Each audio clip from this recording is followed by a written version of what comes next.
Well, hello, everybody. Hello, Carlos. We're here. My name is Julia del Palacio, and I curate the Live at the Gantry's online series for Kufferberg Center for the Arts, and I'm here with my colleague, Carlos, who also curates. How are you, Carlos? We're still here. I'm very happy, very sort of like uplifted, like life affirmed after such a beautiful concert. It really, really was so inspiring, and what a way to finish our season. Absolutely. Yeah, this was our last concert of the summer and absolutely joyful, absolutely uplifting. And it's so needed, much needed these days. Yes. With the challenges that we're facing and the news that we get on a daily basis. So we're going to be talking to Dan and Claudia Zanes. So if we're ready, let's bring them to the studio. Hello. Hi, guys. Hello. Doing? We're good. Yeah. We didn't realize we were the ones closing out the season, so we're even more honored. Oh, yeah, no, for sure. It's an honor for us to have you. It was so beautiful, just so, it kind of makes you forget about like the things that are going on right now out in the world. So thank you so much for that. Thanks Thank for you for having us. Yeah. So our audience will be joining soon from YouTube and Facebook, and they're going to be asking questions and, just writing comments and all of that. So while they, get settled and, think about what they want to ask. So why don't you start by telling us, each of you, where you're from, what's your background, and most importantly, how did you two meet? Oh, wow. All of that, Julia? I don't know. It's family-friendly story. It's still family-friendly, yeah. Okay, so I'm Claudia Zanes. I was actually born in Manchester, New Hampshire. Actually, both Dan and I are from New Hampshire. My background, I started singing, making music as a child. I came from a pretty musical family.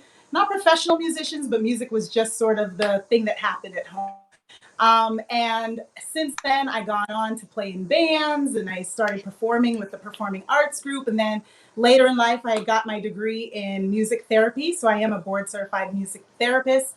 And I started practicing music therapy in Boston, Massachusetts, directed a program out there for a while until I met this man. I met Dan, one of my best friends from Berklee College of Music, Pauline Jean, was our matchmaker. She wasn't trying to be matchmaker, but we met, we fell in love, right? And then, it was the long distance thing for a while. And then shortly after, it was only 8 months until we were engaged. And I've been the happiest girl ever since. Wonderful. Wow. Day one. Yeah, he was ready for engagement on day one. I needed a couple weeks to figure it out. A couple weeks. Yeah. How about you? You have a rock and roll background too, right? Yeah, that's right. I grew up in New Hampshire too. I grew up in Concord, New Hampshire, and played folk music when I was younger, and then got into a rock and roll band, which seemed like folk music to me too, and I did that for my 20s really, and we got to make records and go around the world. It was really kind of living the dream, it's what everybody that I knew wanted to be doing, and but it wasn't a sustainable lifestyle for me, and so I stopped doing that and then started making music for families, all ages music, social music, and I've been doing that for almost 20 years, and with a really great band. Sonia de los Santos was in the band. Eleanor Moon Park, Father Goose, it was really an incredible group, and so blessed to do that. But then that came to an end, and then I met Claudia, and I felt like I met the person that I was looking for my whole life. So I just That's such a lovely story. Yeah. incredible group of years since we. That's great, and I think that's like very much expressed in the music, and the happiness that you're now telling us you feel. You can, we can feel it in the music, and in the interactions that you guys have while you're playing. So it's fantastic. Congratulations! Thank you. Yeah, even more uplifting. This Q&A turns out to be even more than the concert. I mean, it's such a beautiful experience. And one of the things that I personally thought is such a powerful medium to attract audiences is how inclusive you get to be through your performances, right? So I wanted to ask you, what is a sensory-friendly concert, as you have sort of like talked about before and on your website as well, and how did this idea come about? How did you put that together? You want to talk No, you take that. Yeah. Okay. So when we think about sensory friendly, we're really thinking about inclusivity on as many levels as possible. So it's really a come as you are. We have found that many families that have children with disabilities or some sort of special need have often felt left out of, the live arts performance experience for many families. And so for Dan and I, it was really one of those things that was kind of like, how can we be more inclusive? Again, my background is in music therapy, and as a music therapist, I was hearing so often like families talk about the sort of the split where one parent is doing something with the neurotypical child and then the other parent's doing something else with the child with special needs, but they needed social context, social opportunities to come together. And so that was sort of my history. And so when Dan and I got together early on, we decided we want to make sure that our shows are welcoming to as many people as possible. And so that really means to us, it's working with venues to look at things like the lighting, working with the venue in terms of sound, being a little bit more lenient on the rules, maybe, in terms of how people respond to music, because we all respond in different ways. So there's no one way to be in music. So some people want to jump out of their seat. Some people want to shout out. And in a way, it just kind of felt like we were naturally doing sensory friendly performances before we were calling it that. Because our songs, our shows are very much interactive from start to finish. It's not we're here and you're there. It's really an all-inclusive experience. And it feels like sensory friendly is really the way of the future for especially for family entertainment, but really I think almost across the board, we kind of got ourselves in a very tight Eurocentric box for how we attend our art performances, and the more that loosens up, I think it becomes, culturally it becomes a more welcoming space. But just in terms of the accessibility that Claudia was talking about, it's almost like a wheelchair ramp where you see how much better that makes life for people who are in wheelchairs, and it takes nothing away from anybody else to have the wheelchair. You think, well, they should be everywhere, and it's the same with sensory friendly. We just think it should always be like this. Come as you are.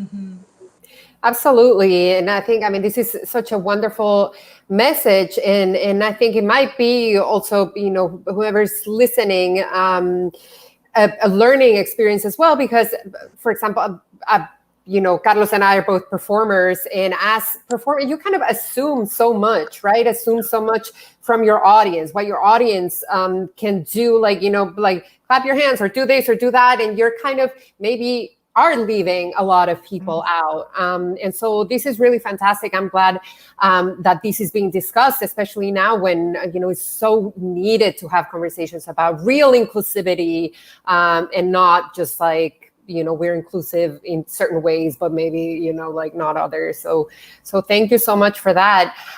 We are getting a lot of questions too, but also a lot of comments. We have from Facebook, Subrata Ghosh saying, thank you, Claudia and Dan. It was beautiful. Enjoy throughout. Thank you, Subrata. Thank you. I believe Subrata is in India, as a matter of fact. Oh, I think I saw that on Facebook, but I might not be remembering correctly. It is to stay late. Subrata is one of the people that we met during the course of our Social Isolation song series, and I know that they're looking for some songs from India for us.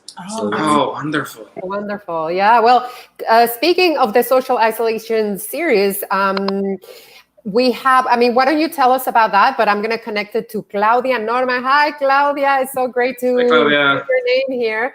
You have the most amazing backgrounds in all your past concerts. Those African textiles. We try. So tell us about the Social Isolation series, and then tell us about the textiles. Okay. You go. Well, when the national state of emergency was called 165 days ago, Yeah. we sort of spontaneously decided that we should record a song, a video of a song every day during the quarantine or the lockdown, where whatever it was in your state, your area, and it was a kind of a quick and easy we wanted to do something and stay connected to people, and we're so blessed because we have the whole band under one roof. We don't have to figure out how to do virtual rehearsals or anything. We're right here together, and we just moved to Baltimore, and we have more space than we had before, and it felt like the right thing to do. We thought it was going to go on for a couple months. We didn't realize it was going to be 166 days, but Right. but it's been a blessing in so many ways. Yeah, and I'll add to that by saying, I feel like this pandemic has been so stressful for everybody. Everybody's been touched by this. But in a lot of ways too, Dan and I talk about how the pandemic has also allowed us to increase our musicianship. Like I feel like in this time, I've been singing way more than I have pre-COVID. So these daily things are really helping us in our musicianship and just putting the songs out there. Each day, I feel like we're getting stronger and stronger. And we've met some incredible people along the way, just in the way interacting on social media, which isn't something that I was really used to doing. And it's been a very joyful experience to feel what feels like a genuine connection with people that so there's a kind of a back and forth, and we really appreciate that. We love it.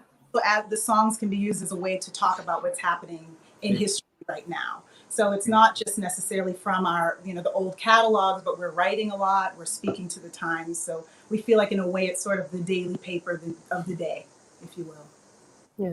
Yeah. So, Yeah, no, so I just wanted to go over some of the comments from Facebook, actually. Teresa Lenz, our friend Teresa, so much fun. We need joyful music and vibes these days. Thank you.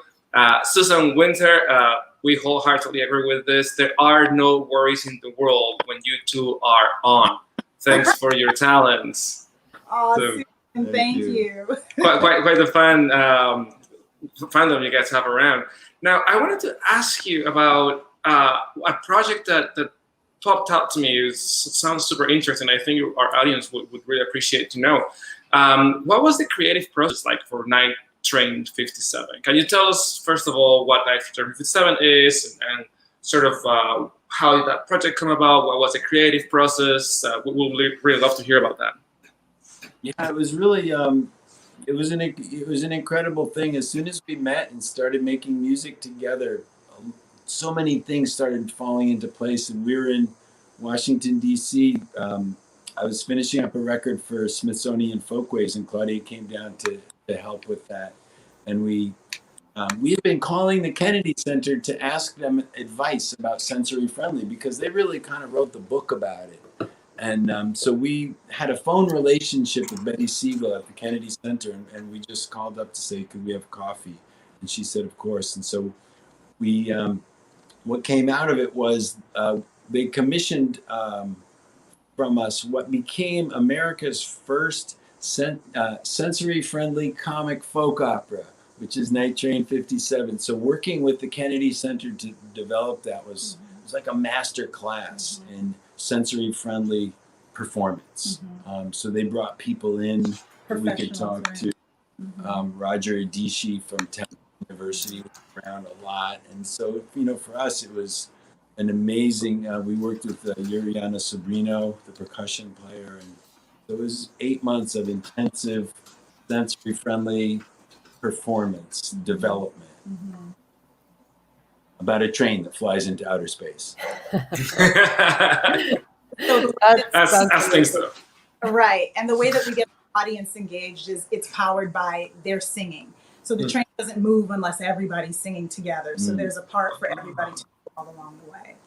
That's great. Yeah. And hello to Yuriana Sobrino, who's a Mexican percussionist living in New York City. We love Yuriana. I don't know if she's watching. We have another question from our Facebook audience, a Shakedown Dance Collective. The educational elements and storytelling woven in adds a lot to the performance. Do you play for students often? Is that probably where it comes from? Great concert. Thank you. Do you? Sorry. Men are, we're just so used to doing all the talking. I'm trying to control myself, but we do.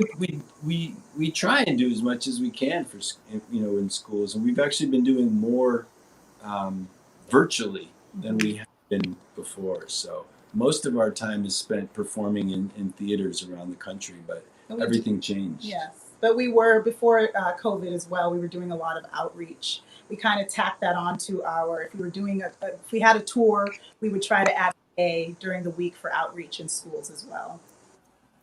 But yeah, we love the children, we love the kids. That's where the future's at. So we really find that work to be very important. Absolutely.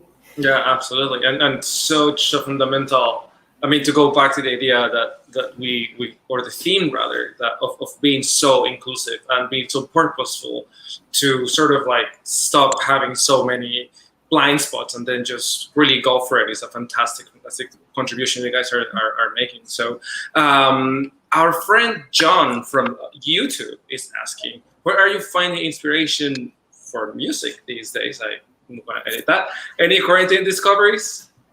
Wow. It really depends, John. It depends on the day. It depends on what's happening in the world. In the beginning of the pandemic, I think none of us thought we'd be at 166 days. So we thought possibly a month of this. So we kind of had our list of songs that we would pull from.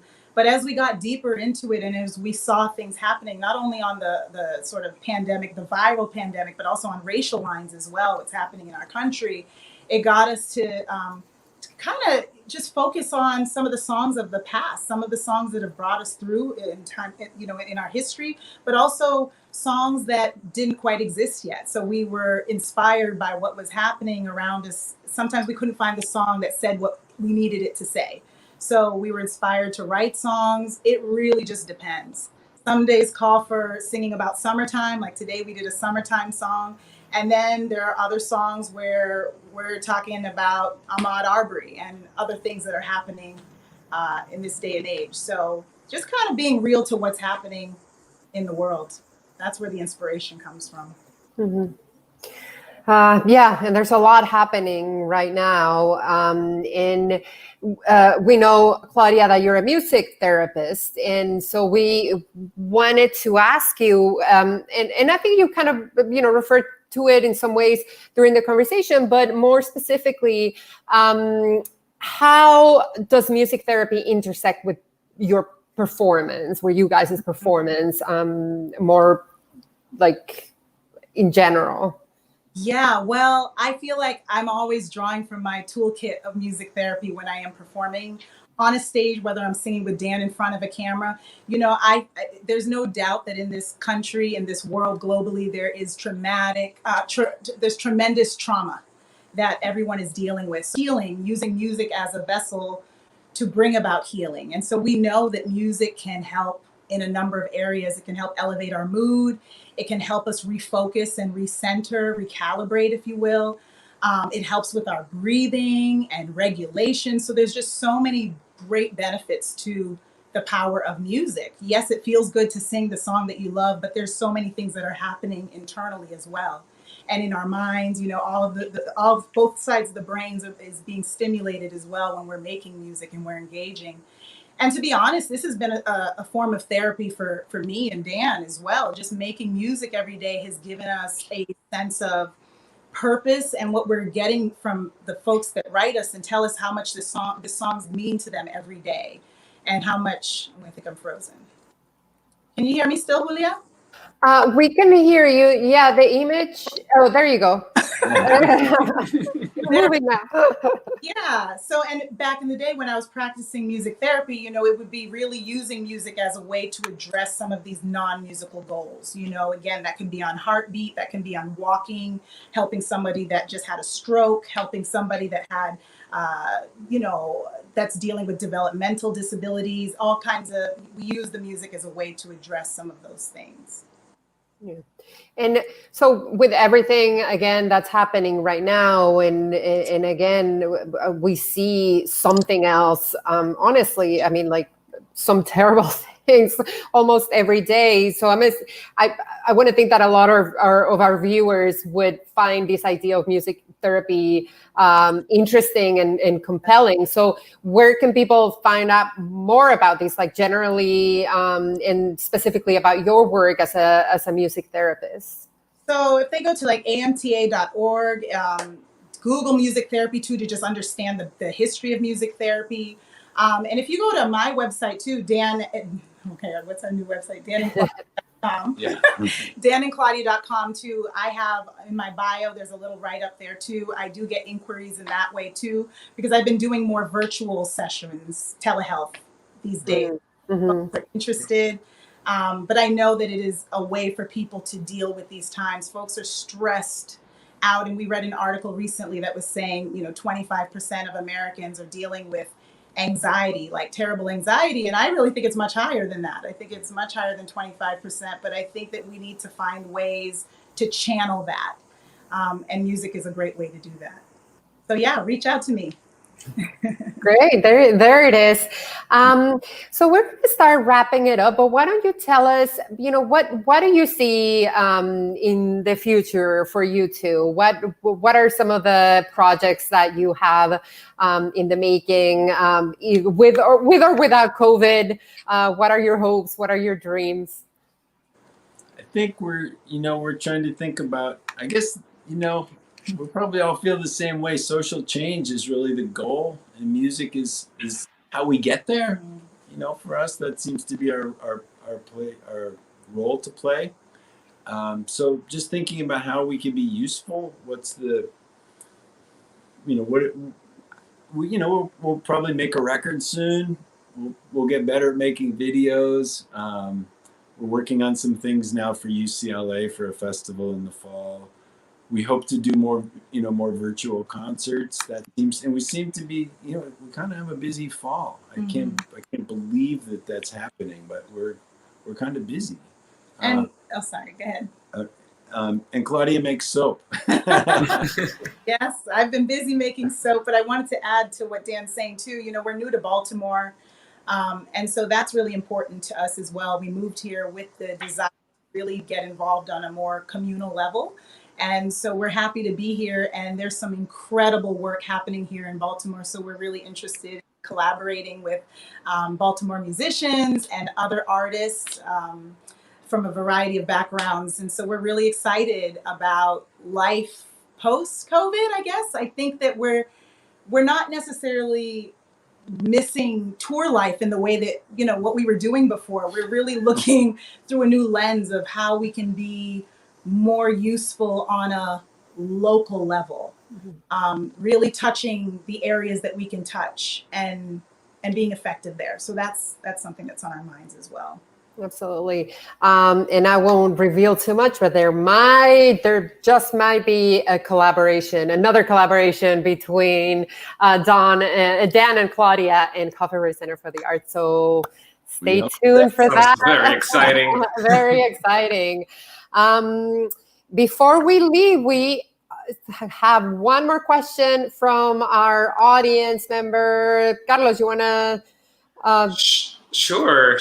From Juana. Juanita does send her greetings. We are fans of Dan from a long time ago, but children grew up with his songs. Do you have any sort of words of wisdom for Juanita's children? They may need it.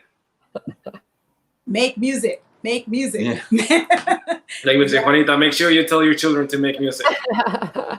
Yeah, one of the things that we tried to do with the Social Isolation Song Series is to put songs that people could play themselves, so it's meant to be less performance and more songs that you take and make your own.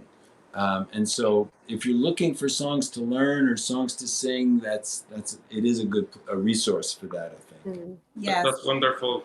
Is that the one? Oh, look at that. Our songbook. Yeah. A book. Oh, wonderful. We made a book. Yeah, this is really great. So there's 64 songs from far and wide. Most of them we've done in the Social Isolation Song Series. But there's a lot of people have been ordering these up because they're home and they're picking up instruments that have been collecting dust under the bed, or they're just making their own family bands. So this is a really great place to start. Some of the chords are easy in many of the songs. So you got notation, history of songs, beautiful illustrations.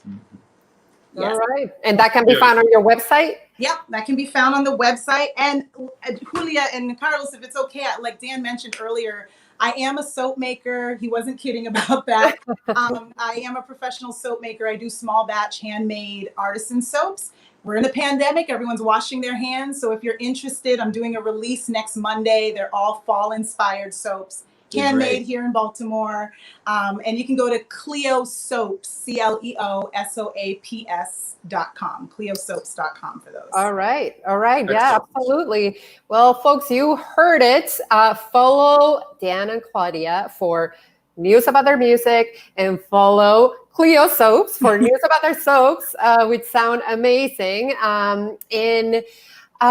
Well, I think that's it from us. We really appreciate you. We really appreciate your music. And I think I can speak for a lot of us when I say that you brought really a lot of joy to our day today, and hopefully stays with us for weeks to come. So thank you so much. And this was, as we mentioned before, the last concert of the season, the last concert of the summer. So we're sad to be saying goodbye for now, but follow us on social media as well, Coffee Bear Center, and visit our website for fall programming, which might include a collaboration with Dan and Claudia. So that will be very exciting.